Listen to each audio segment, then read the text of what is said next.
आजचा उपक्रम राजर्षी शाहू महाराज जयंती साजरी करणे म्हणजेच बालसभा घेणे. शाळेचे नाव जिल्हा परिषद प्राथमिक शाळा निगरेखेडा.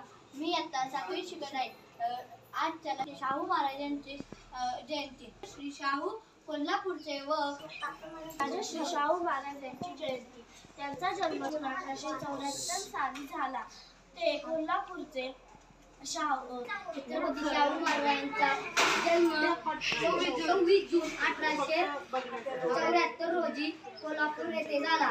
26 जून 1800 महाराजांची जयंती. त्यांचा जन्म 26 जून 1874. महाराष्ट्राच्या कणाकणात बहुजनांच्या मनामनात, महाराष्ट्राच्या कणाकणात बहुजनांच्या मनामनात एकच नाव गाजे, जगी एकच नाव गाजे, मोठ्या दिलाचा रुबाब साजे, धन्य धन्य ते शाहूराजे, मोठ्या दिलाचा रुबाब साजे, धन्य धन्य ते शाहूराजे. तळागाळातील समाजाचे शिक्षण हा ज्यांच्या जीवनाचा आत्मा होता, अशा शाहू महाराजांची बालसभा आज अतिशय उत्कृष्ट पद्धतीने शाळेमध्ये घेण्यात आली.